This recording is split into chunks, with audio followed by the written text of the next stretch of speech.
I'm Justin Davis, and this is Drone Camps RC.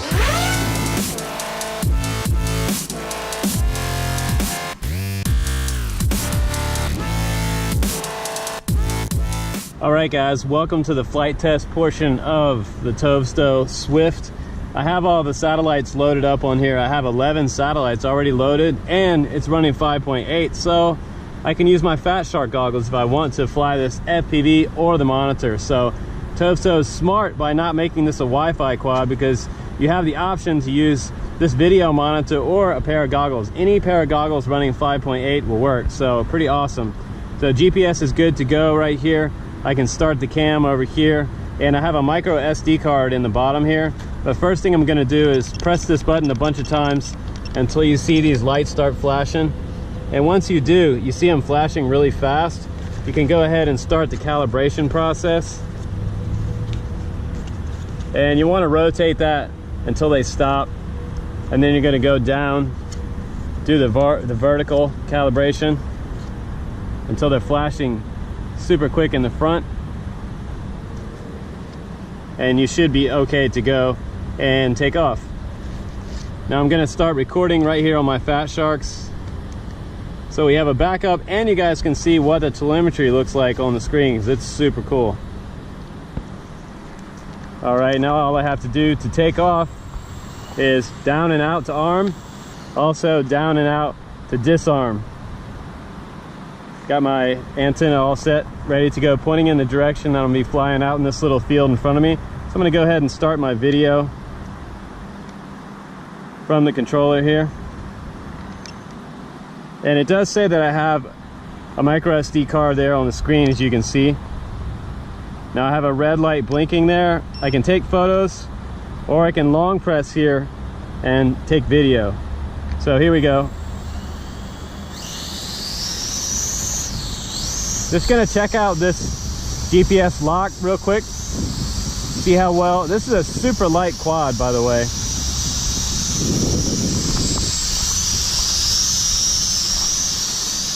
It's got a little tiny pinhole camera,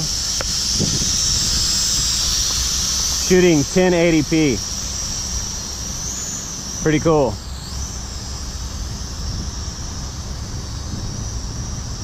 And if you see it drifting a whole lot, what you can do is calibrate the compass all over again. So right now it is drifting a bit.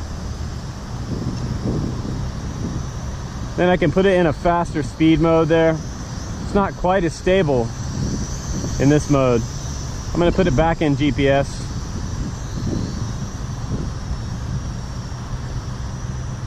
And I'm just cruising.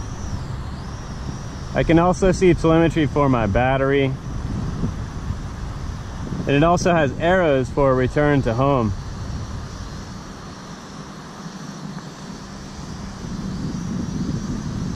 And this little guy, believe it or not, does have follow me, which is kind of crazy. Really zips around the field. In that faster mode, it's a lot quicker.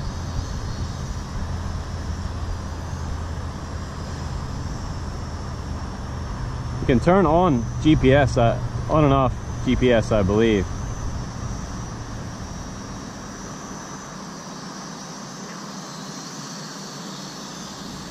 And you do have brushed motors on this. They're not brushless motors, so that's bringing the cost of this quad down a lot. So if you want to learn how to fly GPS as a trainer before you bought something super expensive, that's kind of what this one's for.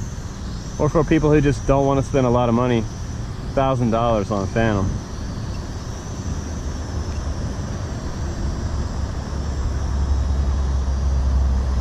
I'm just kind of cruising, doing some recording out there. I'm going to come back this direction. So I got to give it to Rick Chen. Rick Chen, you did a great job on this quad. He did a lot of research at TOVSTO to kind of put together what people might want in a toy quad. And so far, this is pretty cool. Got red props up front, really easy to see for navigation or for orientation purposes. I'm gonna come back this direction and go a little higher.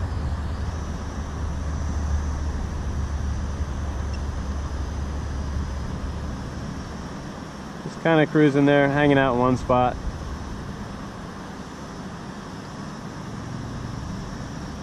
And I've got 12 satellites on here right now. What's really cool about this quad is, wow, look at it just sit there and maintain its position.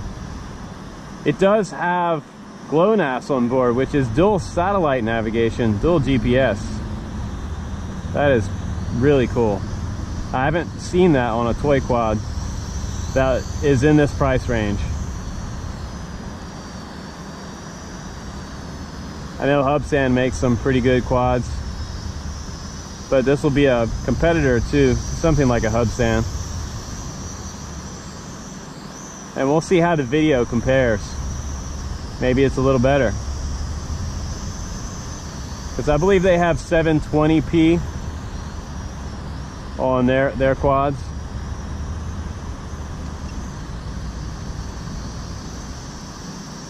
.720p on their cheaper, more affordable GPS quads. So this beats that with 1080p.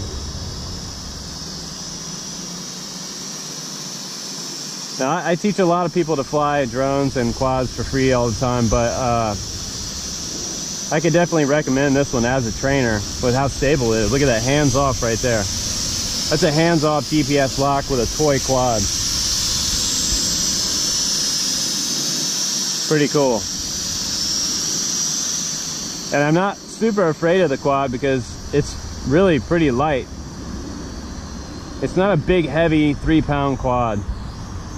Now, it has 3 levels of return to home on here. It has signal loss, so if you lose signal, you're going to be able to recover your quad. It's going to go into automatic fail-safe. It's going to come return to home, the position where it landed. Now, don't take off underneath the trees, by the way. You want to take off out in the middle of a field, so that when it does come back to home, if it's really high, it doesn't hit the tree on the way down. Now, the second stage of return to home is by button, so you can press it there, and it has low voltage protection. So if you're really high up, you lose your battery starts to go dead, it'll go into return to home and come back and land. I saw it twitch maybe once or twice out there. Controls feel actually pretty smooth. They're not super robotic. Some of the toy drones I kind of complain about because they have kind of robotic feeling transmitters. They don't react quick enough. The reaction time is very high on these sticks. And with this 5.8 system, I'm betting you could get out there a quarter mile or more if you really wanted to test this. If you get way out there. It's gonna go fly out over here, top of this control circle. Control line flying over there over top of that little field. Let's just do full stick forward, flyby. Pretty quick.